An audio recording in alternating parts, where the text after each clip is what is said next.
Hey, it's Beth here. Okay, it's episode 279, and I've got a review of the movie Ghostbusters Afterlife. Okay, it had every possibility to be a great movie. Everything was there, except they put it in Oklahoma instead of a big city. So you didn't see the people needing someone to save them, which was kind of strange. And it was sweet. The characters were sweet. The story was believable to an extent, except they made this little 12-year middle school girl have the answer to everything, because she was taking science in middle school. I'm just like, please don't do this to little girls. I remember seeing things when I was little, and I knew that I needed parents to help me get through the Holocaust or whatever they were putting in front of me. Like, this is not fair. She has a brother. She has a mother. Okay, so the mother's all upset because her father, who is Harold Ramis, disappeared from her life. Okay, fine. And we're going to resolve that issue. She has 2 children that don't seem to have any father. She gets to leave where she's living without checking in with him. We have no idea who these children belong to. It's this crazy thing we're doing to men is upsetting me. And, we've got Paul Rudd in it. He teaches a class, but he doesn't teach a thing. He lets them watch horror movies all day.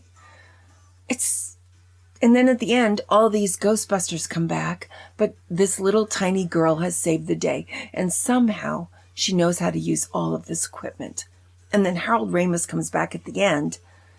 Why didn't he come back halfway through, kind of speaking to her and making us understand how she could handle all of this elaborate equipment? I understand she's taking science in middle school, but give me a break. It just didn't hold water. And it was really sad because they had everyone there. All the acting was great. It's just that they just kept trying to check these boxes for whatever. Like, we want girls to get into science. I understand that completely. I really do.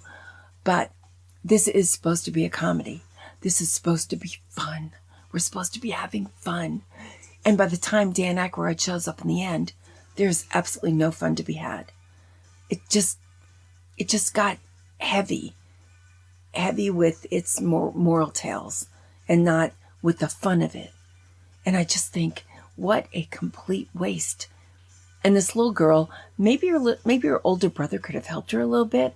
Maybe she didn't have to be the only one who knew the answers. That's a lot of pressure on a little middle school girl. I mean, I think she wants to be on a team. I think team building. And then they had this podcasting kid. He should have been podcasting the entire story. That would have been very funny. But we just hear he's a podcaster. He never podcasts. It's just, my agent Gary Salt at Paul Kohner Agency a long, long time ago, an amazing guy. He's not with us anymore. He said, if you open up a can of beans, you have to eat it. There were 12 cans of beans open. Nobody ate the beans. So, it's done by Jason Reitman. His father, Ivan, did the original one. And I think, okay, we've got a little nepotism here. We're a little bit worried about that. It seemed like everyone was too worried. So, no, let's throw this in. Let's throw that in. We need a juggler. We needed this. We needed that. They were uncomfortable and insecure about the story. And the story could have been great. And I guess Oklahoma's okay, but it was much more fun having it in New York. I don't know why it could have been Oklahoma City. That would have been fun. Just people going, save us, save us, save us. This was happening in a vacuum.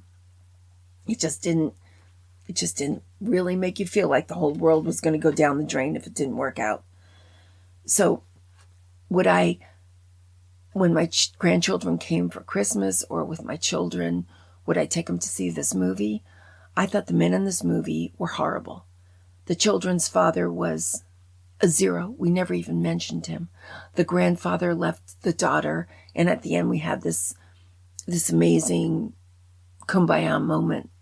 But Not in his lifetime, not really.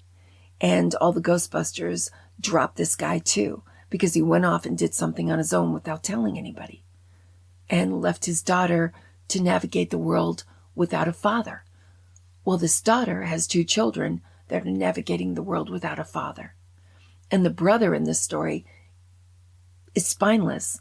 And I'm just kind of wondering if little boys aren't getting a message here. It's just, in real life, in real family situations, are they unnecessary? Are they bad at it? Like, what is the message we're supposed to get here? Even Paul Rudd, he was not even a good science teacher. He wasn't even a good probable boyfriend for this mother.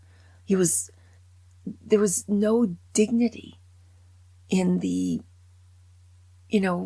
parental age group. None. And then the Ghostbusters come back, and they come back in the last 5 minutes. Why couldn't they be there in the last third of the movie, teaching her and teaching the brother how to save the day? It would have been so interesting and so valuable and so fun.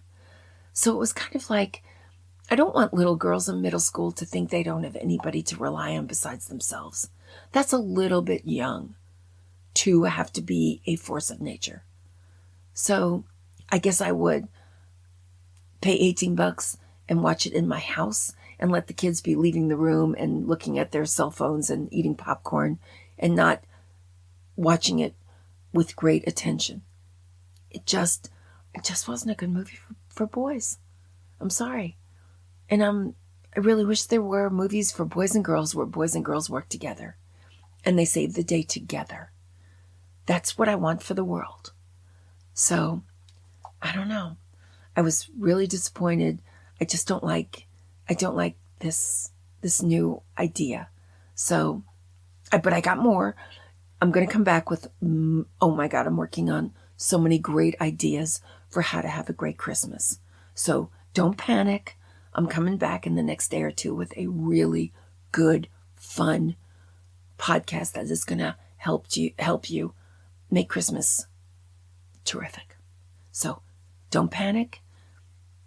Stay sane, and I will be back. Thanks. Bye-bye.